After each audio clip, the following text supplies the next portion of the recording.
From Guranikar sir, I think this very little we can talk about after his presentation about them.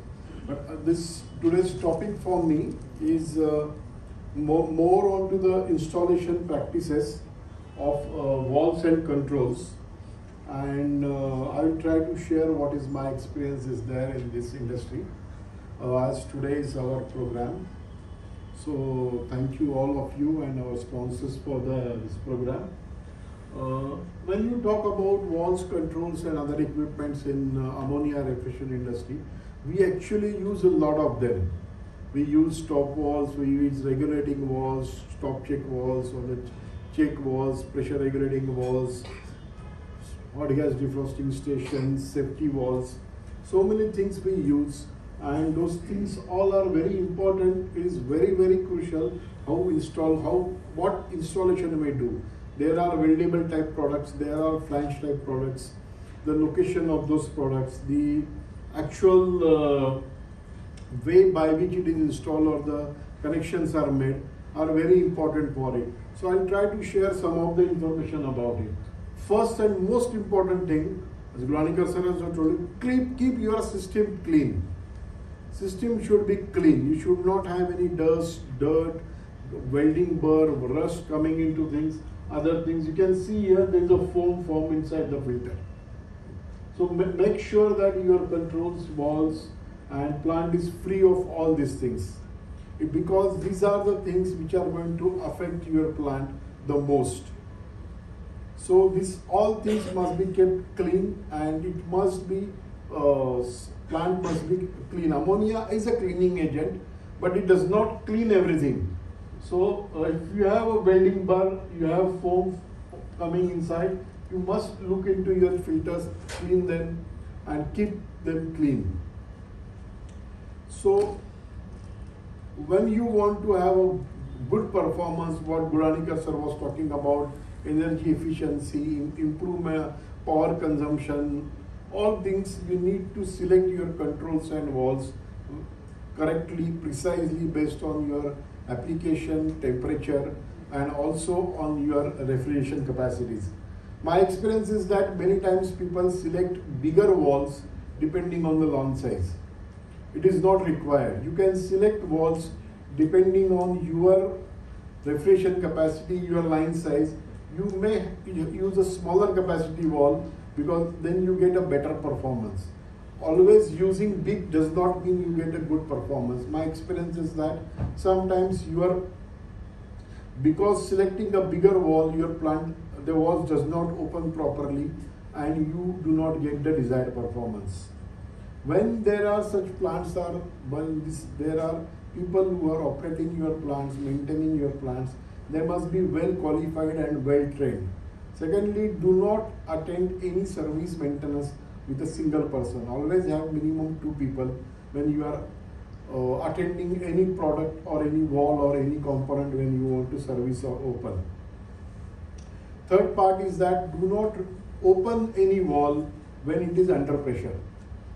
Make sure that line is isolated, ammonia is drained out, and then only, because ammonia, if it comes out as a liquid, is definitely harmful to you and you may have a liquid burns out, liquid injuries. So make sure that system is totally is not under pressure, but pressure ammonia is removed from the your walls or controls or lines where you are servicing. Another thing, when your plant is running, this is a normal condition, but sometimes you will hear knocking sounds or there is a noise in the pumps, fans or in your particularly wet return lines. If such abnormal noises are coming, immediately attend those problems. Do not keep plant running under these things. We will see what happens is that. When you are installing or particularly you are using weldable type walls, you have to remove these bonnets assemblies for welding. When you are tightening it back, make sure that you use proper gasket, you use the proper tightening torque on these bolts. All these things are normally manufacturers will provide you their installation manual along with the product. Please make sure that you read those installation manuals before you use those products. Third thing is that if there is a major accident, major product failure in your plant and it has caused some human injury or some damage to the plant, do not simply replace the products. Make sure that you have a correct attended the source of the problem, the reason of the problem, failure cause analysis has been done, and then you replace the product. Many times I have seen coil is burned and people change simply the solenoid coil, and then the coil will burn again. It is because there may be dust, dirt into the solenoid part operation, and it will frequently burning the coil. Or there is some ammonia leakage from somewhere. Do not simply change the valve. There may be possibility of liquid trap happening into it. So make sure that those roof failure cause analysis report has been generated, the reason is found out, and replace the parts. Third and most important thing in ammonia refrigeration plant is that always find out the life expectancy of the products you are using. Many times we expect ammonia plant to run for 30-40 years. I know a person who was is no more with us. He was the president of the Federation of Cold Storage Association, and his plant was built in 1970. 1970 built plant, he was running his as it is. He never changed anything into that plant. And then one day he had an accident. Then somebody goes there and he blames for ammonia. Nothing in life is forever. So you change your car, your bike every 4 years, 5 years, and that you don't run 24 hours. Maybe you are using your car 1 or 2 hours in a day, but you still change it after 5 years. Same thing is about ammonia plants. You are running it for 365 days and 24 hours. So it definitely has certain life expectancy. So note down the life expectancy of the plant, service those parts, and replace when required. And of course, when you are running the plants, make sure that all parts are frequently inspected, recorded. Granikar sir has told us about that. But make sure that they are all not only mechanical parts, but electrical parts, electronic parts, everything has a life. So make sure that you check it then maybe every year, 6 months, calibration is being done and safeties are followed.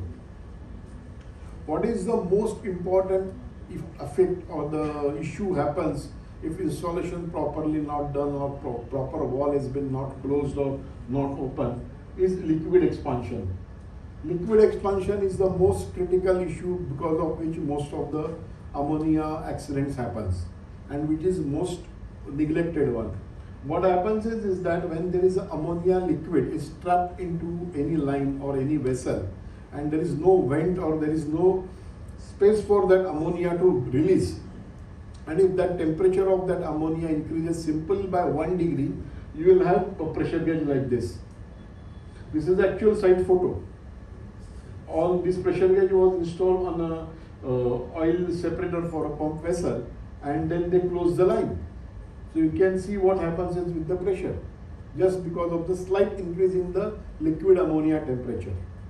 Remember, ammonia liquid, if the temperature increases, its pressure increases tremendously. And then you have this kind of accidents with the walls. Your walls, flange joints, pipes will burst and you will have a major accident. This phenomena is this is the one way of liquid trap. Second thing which is very common in our India is that this ammonia receiver liquid is filled into that, ammonia is filled in the receiver, and then we are doing welding into the plant. We use that receiver as earthing for the welding. So we increase the temperature. And as Granikar sir said, the stop valve, there is a stop valve before safety valve and it is closed. So when the pressure increases, the vessel bursts. These accidents happen quite frequently, is mainly due to the liquid expansion, and this liquid expansion happens because of the increase in the liquid ammonia temperature. So make sure that you always avoid any liquid traps, any liquid accumulations getting started and there is no space for it to release. So liquid hammer is, you can see the definition here, is pressure spike caused by a fluid motion forced to stop or change suddenly. It means that if I am operating the valve and suddenly I am stopping or opening the valve, and then there is a liquid rises happens, then there is a possibility of increase in the liquid pressure. So there is a sudden deceleration of the liquid, sudden acceleration of the liquid, and then there is a condensation induced hydraulic shock. So we'll try to see what are these conditions. When there is a suddenly the velocity of the liquid suddenly changes. It may be due to the sludges into the line, or there is a solenoid valve not closing properly, or somebody closes the stop valve. Then there is a possibility of the liquid surge going down, and then this equation will tell you technically how much pressure it will go. So what happens is that if you have a 20-meter straight line with 3 meter per second velocity, and suddenly the solenoid valve closes 20 milliseconds, it may that have a 18 bar pressure. So if this is the overpressure and the pressure is, if this kind of pressure is more than the design pressure of the valve, then your solenoid valve will burst. So you must know what is the working pressure or the maximum working pressure of the solenoid valve. One very common thing happening is because your expansion valve is located very further away from the solenoid valve. It's like solenoid valve is located on the attic area or at the lower level, and the expansion valve is located on the top of the liquid pressure inlet or the accumulator inlet. So this difference between the solenoid valve and the expansion valve, if it is too large, then there is always possibility of the sudden deceleration of the liquid, and it will create major problems. So your solenoid valve, non-Newton valve, expansion valve, all must be installed very close to each other. There should not be any distance between solenoid valve and expansion valve. Second thing is that your expansion valve should not be very big than your solenoid valve or the other line sizes. Your solenoid valve and expansion valve should be of the same size, because it may happen that if your expansion valve is bigger, much bigger than the solenoid valve, then there is a possibility of sudden deceleration of liquid, and it will create liquid hammer. Third thing I was telling, there should not be any U-traps into your liquid line particularly. Ammonia should not get accumulated. Ammonia accumulation will cause the vapor propagation, and it will create a big accident in your plant. Unfortunately, during the piping, if it happens that you are going to have this kind of liquid trap, or you are having a big return headers, then always provide a safety valve on this U-trap or onto your return headers, which can release your liquid trap into it, or the high pressure liquid into your low pressure side. Relief valves must be installed on all pressure vessels. Any pressure vessel with internal diameter more than 10 cubic feet should have a dual manifold. That means 2 safety valves and 1 dual manifold. So 1 safety valve is connected and 1 is bypassed. Then this must be inspected annually or semi-annually. Any rust, dust, corrosion inside must be checked, and then also calibrated every year. Every 5 years you must replace those safety valves. When you are releasing those safety valve ammonia or the refrigerant from the safety valve, make sure that it is not released into the manned area or the people where exist. You provide a proper ventilation system which is at least 20 feet above any human like windows or the your doors where human offices are there or the factory is there. It should be vented into the atmosphere. Secondly, and most important, is that sensor probes. When you are removing the electronic sensors probe for servicing, do not rotate or back out the probe itself from the pressurized liquid level columns or into the vessels. Either for sensors you use thermowells, or when you want to remove the sensors, make sure that that particular part is vacuum, the ammonia is removed from it. Otherwise, there is a possibility of ammonia leakages. always follow the safety code standards and manufacturer's guidelines given for the installation of the products. All the walls should be properly field tested before insulation or before charging the ammonia. It means all your plant must be properly pressure tested. Gulanikar sir talked about it. We have a AR installation manual which gives you more about the pressure testing. Make sure that your pressure or temperature ratings are for the given products or the design parameters are not exceeded when you are testing. If your design pressure is 21 bar, do not put 30 bar air into that plant for pressure testing. When you are having safety valves, particularly in your plant, always remove safety valves and put a dead plug into that plant and the location of that safety valve when you are doing the pressure testing of that area. Do not pop up the safety valves. And then make sure that there is always a space available for your valves so that you can open or service them valves during the maintenance part. Make sure that these valves pipelines are not stretched. Many times people stretch the pipelines, so there is a lot of tension on the flange joints, and then in future this is a leakage point. So make sure that those pipelines are not stretched. Never use bolts to reduce the gap between the pipe short. If there is a pipe is little bit short and you have a flange joint, don't try to tightening too much of bolts to get those flanges connected, because that will also generate stress on the pipes and in future it will break. When you are using gaskets, there are gaskets there, make sure that they are you put a light oil on it and then only you install into the wall. Flange gaskets or the head gaskets, make sure that proper oil is connected to it. Do not install dry gaskets into the refrigeration plant. When you are having a solenoid wall with a flange connection or any wall with a flange connection, make sure that wall is removed when you are welding.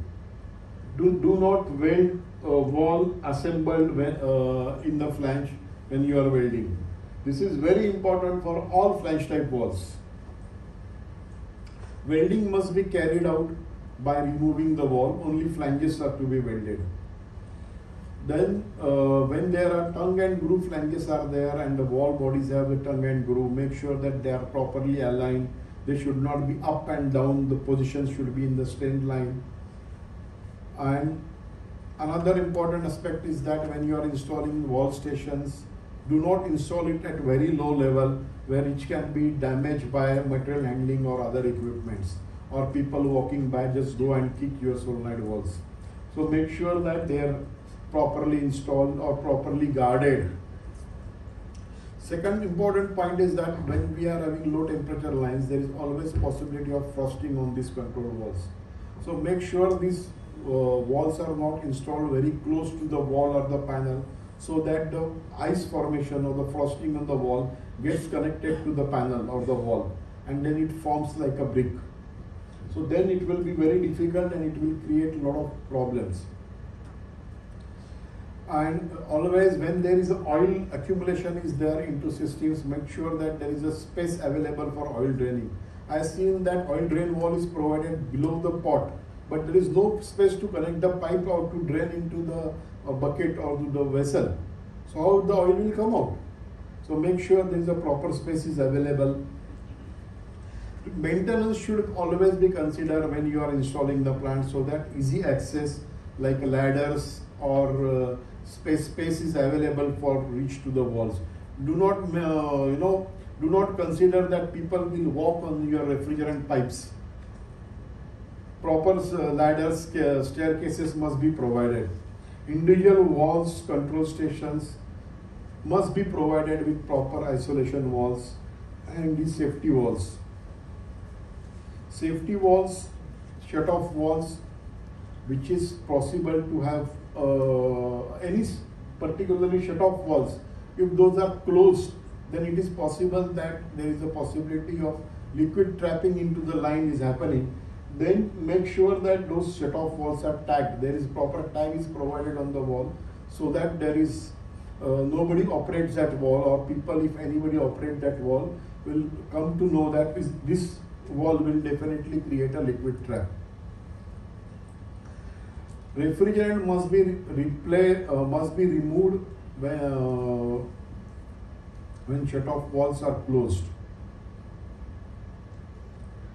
All liquid must be removed from the wall when you are closing the shut-off valves for servicing part. I already told you about that. Do not open any valves when it is pressurized. Liquid is very important to be drained properly. Proper liquid drains must be provided into the refrigeration plant wherever it is necessary for servicing purpose. When you are opening any control valves, make sure that these valves ports are properly open. Do not let the liquid trap into the wall. Many large size control valves have a liquid drain at the bottom. So make sure that that liquid is drained from it before opening the valves. If shut-off valves are leading to atmosphere, then one end is open, like in for future expansion or any other purpose it is kept, then make sure that those open ends are properly plugged or capped or welded so that there is no leakage of ammonia through those valves. And when you have particularly nowadays a lot of valves are available with the low cost valves with the threaded bonnets. When you have a threaded bonnets, that must be properly, care must be taken when you are operating that valve. It happens that when you are operating the hand wheel, the threaded bonnet will loose and ammonia will come out, or excessive tightening will damage the valve body. Unfortunately, such accidents has happened in India. So when you are using threaded bonnet valves, proper care must be taken for opening or closing of those valves. Now, and shut-off valves, particularly what we call as the globe or shut-off valves, they must be either open or must be closed. Do not use it, do not partially keep open or partially close those valves. For pressure drop or partial open closing, you have a regulating valves or what we call as a hand expansion valve available. Do not use shut-off valve as a hand expansion valve. Any system or any plant, when you want to maintain, when you want to service, proper pump out, that is proper removing of the liquid, is very, very important. Follow all the necessary procedures, guidelines given by the manufacturer, by the system integrator, system designer, who has provided you necessary documents. Make sure that those guidelines are followed. Proper ammonia has been drained. The ammonia is drained into the water or vented into the vessel where, or the ammonia is taken back into the cylinders or put it into another pressure vessel before opening those parts. If you are having large strainers, filters, particularly pot type filters, there is always drain point is provided at the bottom of that filter. So make sure that ammonia is totally drained from that filter before opening that filter. Because these all things leads to ammonia leakage, and ammonia leakage definitely contributes to the accidents or the discomfort to the human being. If ammonia is to be discharged into the atmosphere, it is make sure you take proper care and ammonia goes directly into the air, not into the nearby places. Fortunately, ammonia has zero atmospheric life.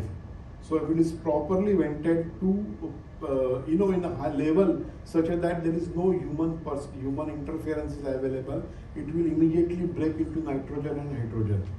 Typically, when you want to ammonia want to vent into the air, normally if you mix 30 times of the air to the ammonia, then toxicity of ammonia is gone. So if you make the proper arrangements of scrubbing the ammonia before taking it out, nothing will happen.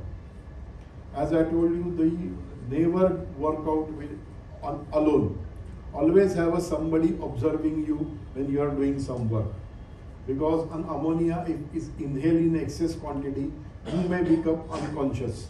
So to avoid that, or particularly avoid any body injuries, always use PPE kits, and there's somebody else there with you Always work with a buddy system, with a partner with you when you are working, so that in case of any issue or any accident, you can always, somebody is there to help you out. When there are caps are provided into the wall, make sure that little bit, do not open the caps immediately, slightly loosen it, and then if there is ammonia trap into it, then allow it to leak. When you are using weldable, always preferably use weldable walls. Weldable walls advantages that because their bodies are directly weldable, you don't need the leakage points are reduced. Try to use angle types wall whenever possible than the straight walls. One is that if you have a bend and a wall is required, using angle wall will save one bend, will save two welding joints. Second important thing is that if you see here, the KV factor of angle type wall is always more than the KV factor of the straight wall. It means the angle wall will have a lesser pressure drop. Now if you have a lesser pressure drop with the wall, for the same size of the wall, and you are avoiding one bend, you are avoiding two weld joints, so your overall pressure drop in the line is less and your plant will work better. When you are using regulating walls, always choose proper type of the regulation cone required depending on the pressure drop required. For the high pressure drop, use a longer cone with a smaller port, and for low pressure drop, use a larger cone with a bigger port. When we want to install the walls, normally the walls can be installed in horizontal or vertical line, but not the upside down line. So never install wall like this. Follow the direction of the liquid flow. Liquid flow direction must be followed, and normally the liquid pressure should be exerted on the wall seat, not on the top of the wall. See, if you see this typical wall, stop wall, this is a liquid in and this is typically liquid out. Similarly, this is liquid in and liquid out. So never allow the pressure to act on this top side. Your pressure should act onto the wall seat. So even if there is some walls are marked, arrow mark is there for the liquid direction, but if it is happening that your pressure is acting on this side, use the wall in 180 degrees opposite side. It means your pressure should be applied on the wall seat. Do not have pressure coming onto the wall stem. When installing these walls, make sure you follow these guidelines. So this is the flow direction. When you are, as I told you, when you are installing, welding the walls, make sure that you remove the complete bonnet assembly and only the wall body is welded. When you are refixing this wall assembly, make sure the gasket is correctly used and it is oiled. Normally you will see the manufacturers will give you the torque required to tightening the walls, so follow those torques. When operating the walls, always use your hands, do not use F-spanners. Those are the long old walls where you need to have a F-spanner. Nowadays walls are provided, many walls are provided with the ball bearing operation, so you don't need those F-spanners or any external tools. Wall can be very easily operated by hand. Packaging gland is the most critical part when it is in the wall, because there is always possibility of leakage through this gland. So when there is a gland leakage or gland servicing is required, if your wall has a back sitting facility, open the wall fully so that wall will be back seated and this seat will be closed, and then you can open the gland and service, change the Teflon tape or the O-rings, whatever provided by the manufacturer. So always make sure that proper back seated walls are there, and when opening the wall is fully open, so the back seat closes the wall. When you are assembling this wall, make sure, as I told you, this is totally back seated, and then you can replace the glands also. If you want to remove the bonnet under the pressure, never remove. Never open the valve if there is a liquid inside or there is a pressure inside. Make sure that that particular part or area of the valve is isolated, ammonia is drained, and then only you open the valve. Then if you have a ball bearing type valves, you can change those balls also. To remove the cone, you can change the cone, the parts as required. Now let's talk about some controls part. This is mainly about the hand operated valves, or what we call as the regulating valves or the stop check valves. But when we are having let's talk about some controls. We can have a gravity fed system where this liquid is stored into receiver and is being circulated by the pressure difference. So your evaporators get the liquid flooded, and technically this liquid separator or the accumulator, what we call, separates out the ammonia liquid, puts it back into the system, and gas goes back to compressor. So in this kind of gravity fed system, most popular is the level control, or what we call as the float switch, and the solenoid valve. What is important is that these float switches are installed on evaporator side and solenoid valve along with the hand expansion valve into liquid feed line. So when you are, why we need this level control? So that our evaporators are totally flooded with the liquid, and liquid does not come to the compressor. The more the liquid is there in the evaporator, you get better heat transfer, and if the heat transfer is more, the plant operates more efficiently. But if the level controller is not there, then it may happen that operator has to operate the valves on the receiver side, which opens, closes, so liquid feeding is less. If liquid feeding is less, it means your running time is more and you consume more power. If liquid feeding is more, then there is a possibility of liquid coming to the compressor, which may damage the compressor, and there is more consumption or wear and tear of the compressor. So to avoid these things, the proper level control system must be installed on all the evaporator sites, and you have to follow the procedures or the manufacturer's guidelines so that the floats are installed correctly, they are insulated properly, and then oil accumulation is avoided, or there is oil drain points are provided on the sort point, proper cabling is used. Make sure these are installed. I'll just show you some of the installation photos for this. Like you have this evaporator cooling coil in a cold storage with a horizontal accumulator. You can see the installation and the proper installation. If you have a vertical accumulator, or sometimes people use a common accumulator between two very close evaporators. So these level controllers must be installed in such a way that your coil is properly flooded. It's totally flooded, and the liquid and the gas separation happens into this accumulator. Where the solenoid valve job is to provide the liquid to compensate the evaporated gas. So proper installations must be done so that the coil remains totally flooded and avoids liquid coming to the compressor. These are mostly the side photos from different parts of India and abroad. This is a typical potato cold storages with a bunker coil construction. You can see here. So when we install these accumulators must be properly sized, and the float must be installed in such a way that coils are totally always flooded. If you are using chiller, different types of chillers, we can have a PHE type chiller. Make sure that the float is installed to maintain liquid level into the accumulator. Different manufacturers have different constructions into the accumulator. You can use those, the levels must be maintained so that the pH is totally flooded with the ammonia and the gas is separated into the accumulator. Here this is a simple case, because this line was installed in a very straight line instead of angle type.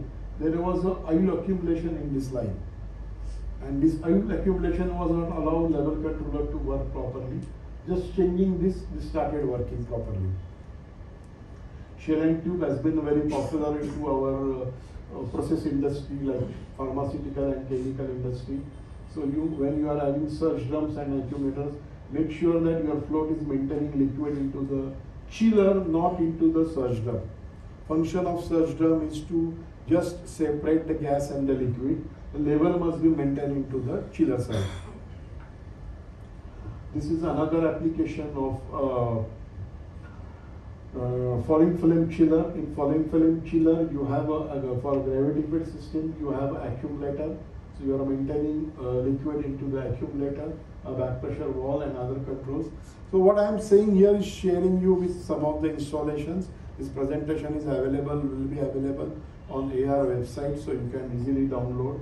In block ice plants, again everywhere, it is very critical that the float must able to the level control, particularly for a gravity fed system.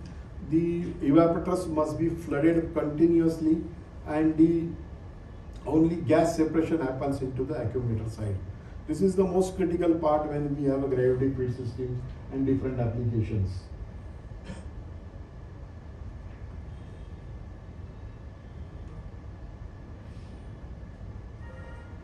Whether we use different applications are there, and these are just some of the examples I am showing with you. And everywhere it is very critical how you feed it.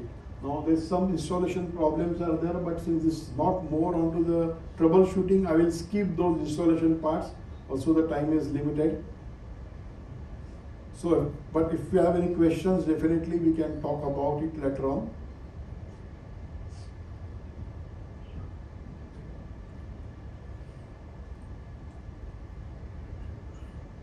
Always use filters with proper filter mesh depending on the manufacturer's recommendation. The before pumps, after pumps, solenoid, liquid lines, since the proper filter meshes are used, they are properly cleaned so that there is no, you can see here, this is a very wrongly done thing, and I really wanted to share this with you. You check this video. Let me play this video. He is doing with the hand and opening that filter. Now if you see this, now water is coming out. If it had been ammonia, his hand would have been burnt. So never do that. Never do that.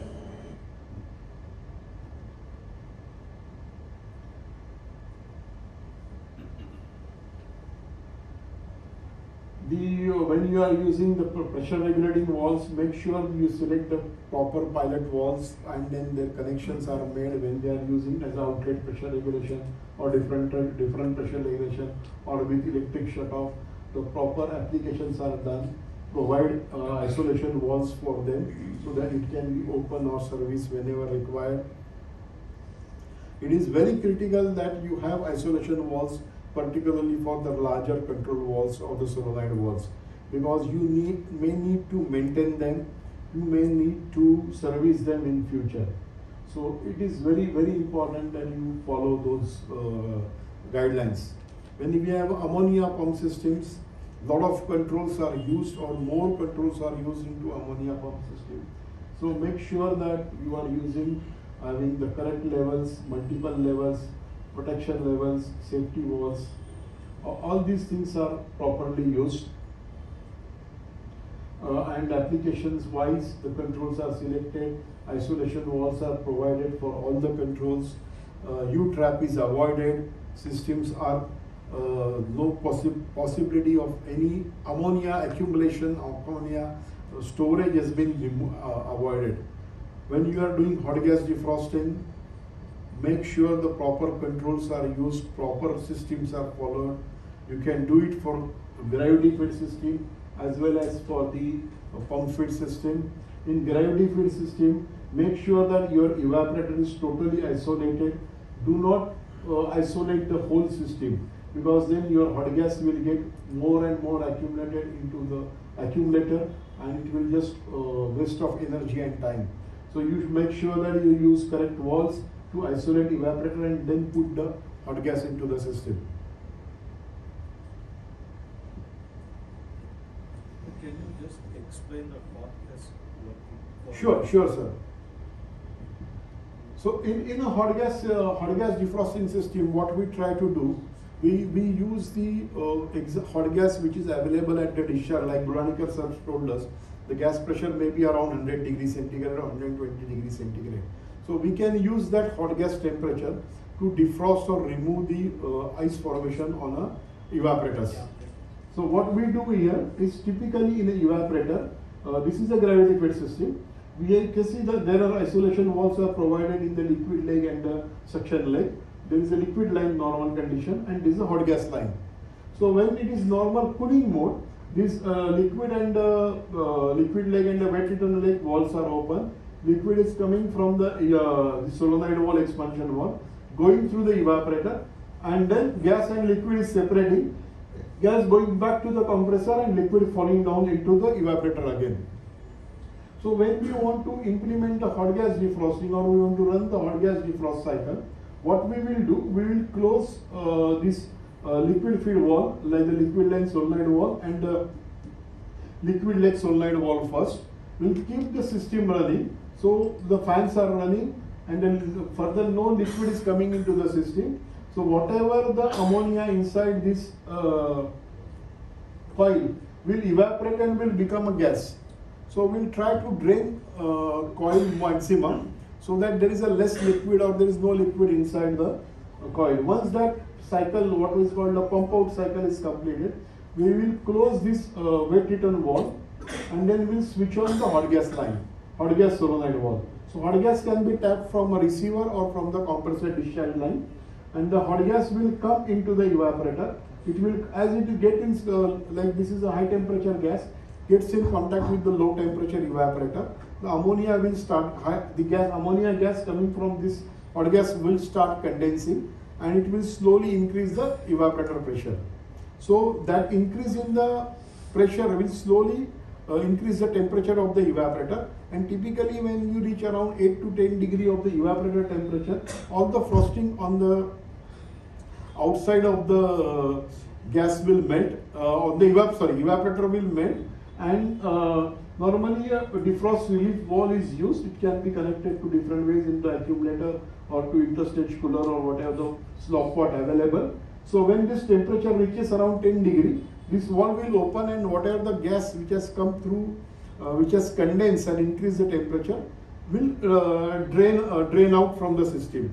Once that gas is drained out, then what we will do, we'll stop the hot gas solenoid and then we will open this liquid leg and suction leg walls. We open this liquid solenoid, we'll allow the coil to cool, but we'll make sure that fan is switched off. So coil will be cooled down and fan will be switched off. Once the coil is cooled down, then we'll put the fan on and the cooling cycle starts again. This is a typical hot gas defrosting system for a gravity feed. It is little bit complicated, but it can be done very easily. When we have a liquid overfeed system, it is little bit easy to do. Here also we have same thing. We have a liquid line, liquid coming inside the evaporator, and then there is a hot gas line and the wet return line and the condensate return line. So what we do here, normal cooling mode, liquid is going through the evaporator and going back through the wet return line. So when we want to defrost, we will close the liquid line, we'll keep the fan running and we'll evaporate the liquid inside. Then we'll close this wet return wall, we'll switch on the hot gas valve. Hot gas solenoid will put the gas inside, same process. The gas will condense and pressure will increase. When the pressure reaches around 10 degree, the defrost relief valve will release liquid back to the system. And again the cooling mode will come in. So this is how the hot gas defrosting is made. But when you are particularly designing hot gas defrosting, make sure that your liquid solenoid wall and liquid line solenoid wall and hot gas solenoid wall do not come close together. That liquid and hot gas should not be into the on same time, and liquid and hot gas should not get connected immediately to each other. It will generate the liquid hammer. Second thing which is very important is that there should not be any liquid traps. Any traps into the liquid line should not be there, such that hot gas will come and hit that liquid trap. So non-return walls or the non-return wall as shown here or into this line, or the non-return valve in the liquid line is very important. Your hot gas and liquid should not come together anytime. So proper, it is very important when you are designing hot gas defrosting that your wall sizes are correct, piping is properly done. You can prefabricate the stations and install. It can be installed on a terrace. You can see here multiple hot gas stations are installed on a terrace for various applications, and the proper insulation must be done. You can see here there is no liquid traps, liquid U bends are created. So it is very important how to have a correct stations created. It can be made into the factory also and later on installed in the site, but make sure that there is no liquid traps. And you can see here when this condensate return is done, it is done on the top side. Hot gas injected on the top side of the wall, not on the pipe, not from the bottom side. So these small things must be very crucially followed, because when your hot gas is injected into the line, possibility of liquid at the bottom is there. So hot gas should not get directly connected to the liquid. So you follow the correct guidelines of the piping systems and you can do proper defrosting. When it comes to safety valves, you should make sure that as I told you, the single safety valve should be can be used for a 10 cubic feet, less than 10 cubic feet pressure vessels. For all pressure vessels above 10 cubic feet, you should use dual manifold with safety valves.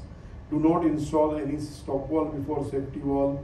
When you are doing the leak testing, remove the safety valves, put it with the dead plugs, and pressure release valves must be directly installed onto the pressure vessels, not under remote or piping. Do not make common safety valve for multiple vessels. Each and every safety pressure vessel must be protected with the safety valve. If there is a pressure relief is there, make sure you are taking it outside above any human being. You can see how the release happens. So make sure that there is no, your actual release is totally away, at least 20 feet above any nearby window, air window, or any human interference possibility. Make sure that you are taking it 20 feet above that. You can have a proper release piping for the safety valves, connecting it to the common header. As I said, when you are using dual manifolds, please do not remove safety valve. This function is to have one safety valve connected and one bypassed. So in case safety valve operates, you can take out the operated one, but do not make it permanently. Do not use stop valves below safety valves. Do not combine safety valve for multiple vessels. When never install any controls valves with Teflon. They are all controls valves are provided with proper gasketing systems. Do not use Teflon tapes to connect it. Proper calibration and services, as I told you, safety valves must be properly opened and checked every maybe once in a year, so as to avoid any liquid or rusting inside the valves. So these are various controls and valves which can be used for the are used in refrigeration plants, and you make sure you follow the manufacturer's guideline installations given. Avoid any liquid traps. Use safety devices wherever is required, like oil drain. Use a spring-loaded valve so that, and you have a stop valve. So when you operate this valve, this handle is pressed. Ammonia will only the oil will come. The moment you release the handle, the valve gets closed automatically. Follow the guidelines given. Typically, when you are having those level gauges, use proper level gauges so as to see the liquid. Do not use open glasses. It is possible that you can see here this glass is broken. So ammonia will leak through these gases. Insulate, when you are using it for low temperature, insulate your gauges so that there is no frosting on these gauges. Proper liquid levels can be seen. Electrically, Gudanikar sir told us a lot, so I will not go much into detail, but definitely I would like to add a few things. Use proper cables, use proper lugs and tags. Always the cable should be properly leaded. Make sure that your relays or cables are properly sized. Very funny example which I have seen into one cold storage. This plant was commissioned for 2 years, and you can see here pressure gauge does not have any electrical connection. There is no electrical cable. The safety valves were just mechanically installed, not electrically. This has happened in India. This is the actual photo from a cold storage. And when I asked for a commissioning report, the commissioning report says that these sensors are working, these pressure switches are working, and there is no electrical cable from this pressure switches. You can see there is no cable. So make sure that all your safety equipments are in your line, properly done, cable tags are done. Please do not keep your electrical cables hanging. Do not have these joints like this. Use proper your cables, sizes of the cables, cable trays should be used properly. You can see here what is the condition of this plant, and then possibility of accident is very high. Electrical short circuit is one of the main reasons of accidents happening everywhere, even our house or even in a refrigeration plant. So make sure that proper wirings are there. Never hang your sensors with the cable. When you want to install the cables, sensors, make sure that you are hanging them with a proper support. Do not use electrical cable as the hanging tool. When you are using instruments, please do not just keep instrument like this and cables hanging. Use proper panel. Gulanikar sir did talk about this, some special cables and things. So make sure you have proper ducts, cables are used, for cables are tagged, templates are provided. I don't know how they can do the troubleshooting in this panel. Very important, when you are designing your electrical panels, provide proper space for ventilation. Many times the electrical panels do not have the ventilation space. And then when any electrical switch operates, any electrical good operates, I square RT, Joule's law, there will be a lot of heat generated. And then heat will definitely make sure that the panel inside temperature goes high. I have seen that if your ambient temperature is around 35 or 38 degree, panel inside temperature may be around 60 degree or 65 degree centigrade. So higher cables will definitely, it will lead to the cable burning and electrical short circuit issues. Use, rather than hanging those cables, use proper cable trays, proper cable intrigues. You can see here, it's very simply done. So these electricals are very important. Never connect your instrumentation supply from MCB or main starters. Use a separate cable connection for it. This is, I have seen in many times, the starter, the point is taken from the starter. Please do not do that. Because the starter start and stop will generate a lot of electrical noise, what we call as the EMI and RFI interferences. And as there will be high surges of the voltage, which will damage your instruments. When you are fixing your panels, please do not connect it to the cable trays. Make sure the panels are properly installed. Sensors, follow the guidelines given by the manufacturer. Use correct type of the sensors. Proper type of the sensors must be used. Settings must be done correctly. And install them properly. You can see here, these are very nicely installed ammonia sensors. Because when you are installing ammonia sensors, they must be installed on the top of the vessel or the wall stations or compressor. So because ammonia, as Gulanikar sir told us, is lighter than air. When it leaks, it goes up. So sensor will, if you install sensor at the bottom, it will not operate. So sensors must be installed on the top so that properly it senses. Last but not the least is calibration. Make sure that your instruments are properly and regularly calibrated. Particularly the pressure gauges, pressure switches, safety valves, monitoring instruments are calibrated by the proper agencies.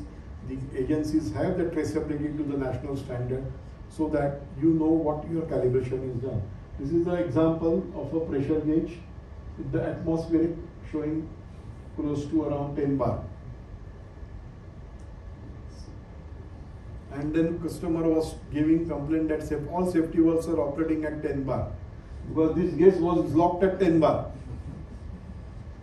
So it is very important. Unfortunately, pressure gauges, lot of quality variations are available in India, and not many manufacturers will provide you the calibration certificates. This is my suggestion: when you buy any instrumentation, any device, you please ask for a calibration certificate along with the traceability certificate, because those calibrations are very important. As per our Indian standard, you should do calibration every year. But personally, I feel pressure gauges and the pressure switches must be calibrated every 6 months, because they are the one where we use maximum and they are the one who fail maximum. So please make sure that you use the correct calibrations, calibration systems are followed. Use the calibration agency which has got the traceability to the national standards, and ask them for their master calibration certificates. Whatever the masters they are using to calibrate your equipment, please ask certificate of that also. So make sure that they are valid, because all masters has to be calibrated every year. It should not happen that I have calibrated my master 5 years back and I am same using it. It's not valid, it's not correct. So make sure you have the correct calibration documents with you. So that's all. Thank you very much, sir.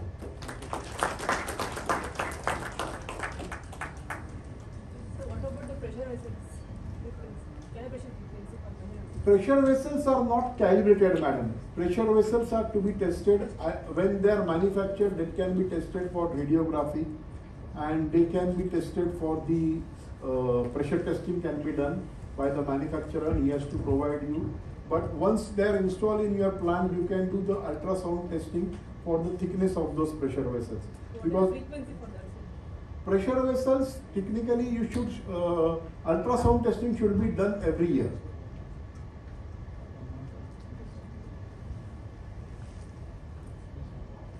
Because what happens is, when there is a water and air inside, the rusting happens from inside the pressure vessel, and slowly the thickness reduces. You may find out that the pressure vessel, which was designed for 16 millimeters, after 10 years it become only 8 or 10 millimeters.